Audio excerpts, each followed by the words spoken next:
இந்த இத்து போன படத்தை நீங்களாம் எடுக்காமே இருந்திருக்கலாம். அந்த மாதிரி தான் இருந்துச்சு. நீ ஃபார் எவர்னு ஒரு படம், அது ஒரு மாதத்துக்கு முன்னாடி தியேட்டரில் வந்துச்சு. அப்போவே அது இந்த மாதிரி படம் வந்துச்சான்னு தெரியல. சரி, நான் அதை பார்க்காம விட்டேன். இப்போ நெட்ஃப்ளிக்ஸே அந்த படத்தை வாங்கி விட்டுருக்காங்கன்றப்போ சரி, இது என்னதான் அப்படி படம் வந்து ட்விட்டரில் நிறைய பேர் இந்த படம் பேசிகிட்டு இருக்காங்க. இந்த படத்தை பார்த்தா கன்றாவியான ஒரு படம் எடுத்து வச்சுருக்காங்கன்னு தான் சொல்லலாம்.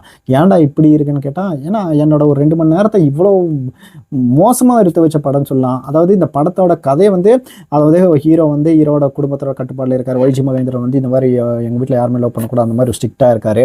அதனாலேயே வந்து ஹீரோ ஒரு அம்மாஞ்சியாக இருக்கார். அவர் ஒரு ஆப் டெவலப் பண்ணியிருக்காரு, டேட்டிங் ஆப், எல்லாருமே யூஸ் பண்ணணும், எல்லாருக்குமே ரிலேஷன்ஷிப் வரணுன்ட்டு.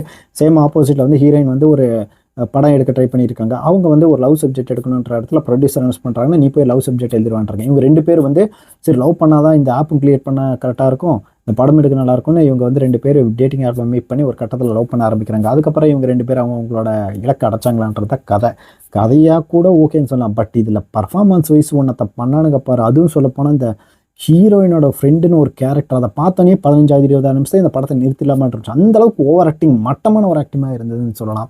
அப்புறம் இதுக்கு போட்டியாக வந்து ஹீரோட ஃப்ரெண்ட்ஸும் ஒரு கேவலமான ஒரு பர்ஃபார்மன்ஸ் சொல்லலாம். நான் சொல்கிறது நம்ப முடியல, நீ படம் அப்படிலாம் ஒன்றும் இல்லை, நான் பார்த்தே ஆவேன்னா நெட்ஃப்ளிக்ஸில் ஒரு 15 நிமிஷம் 20 நிமிஷம் படத்தை தாண்டி பாரு, அப்போ தெரியும் உனக்கு. முடியாது, அந்த அளவுக்கு கேவலமான பர்ஃபார்மன்ஸ் இருந்தது. படம் வந்து பெருசாக எங்கேயும் ஒர்க் அவுட் ஆகலையாடா. அதாவது நீ லவ் ஆப் டேட்டிங் ஆப் நீ கிரியேட் பண்ணணும்னா நீ போய் லவ் பண்ணியிருக்கணும், உனக்கு ரிலேஷன்ஷிப் வேல்யூ தெரியும் அப்படின்னு கேட்குறாரு. அப்படின்னா ஓ ஆப் கிரியேட் பண்ணணும்னா போய் அதை ட்ரை பண்ணிட்டு வரணும்னு சொல்லுவாங்களா. இந்த மாதிரி மட்டமான ஒரு கான்செப்டாக எடுத்து வச்சது மட்டும் இல்லாமல் பர்ஃபார்மன்ஸும் சரியில்லை, கண்டினியூட்டியும் ப்ராப்பராக இல்லை. ஒரு மாதிரி இதில் சரி லீடிங் ஆக்டர்ஸ் கதாநாயகி பர்ஃபார்மன்ஸ் மட்டும் இல்லை இருந்துச்சுன்னா அதுவும் மட்டமாக தான் இருந்துச்சு. முக்கியமாக சொல்லணும்னா செகண்ட் ஹாஃபில் எமோஷனல் லெவலில் வைக்கிறன்ற பேரில் வச்சு கழுத்தறுத்து கிரிஞ்சு மேக்ஸாக தான் இருந்துச்சு. ஒரு ரொம்ப ரொம்ப சுமாரான மட்டமான படம்னே சொல்லலாம். இன்கேஸ் இந்த படத்தை டைரக்டர் இந்த வீடியோ எங்கேயாவது எதிர்பாராமல் பார்த்தா, இந்த ஹீரோயின் ஃப்ரெண்டாக நடிக்கிற கேரக்டர் மாதிரி எங்கேயாவது போட்டால் தயவுசெய்து கொஞ்சம் ஆக்டிங்கை கொஞ்சம் ஓவர் ஆக்டிங் பண்ணி கொஞ்சம் குறைக்க சொல்லுங்கள். அந்தளவுக்கு மட்டமான ஆக்டிங்காக தான் படம் ஃபுல்லாக இருந்தது.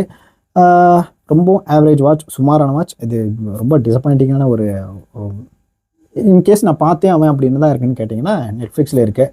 பார்த்தே அவனை நீங்கள் ஃபஸ்ட்டு ஒரு 20 நிமிஷம் தாண்டி நீ பாரு, அப்பவும் ஒர்க் அவுட் ஆச்சு நீ கண்டினியூ பண்ணு.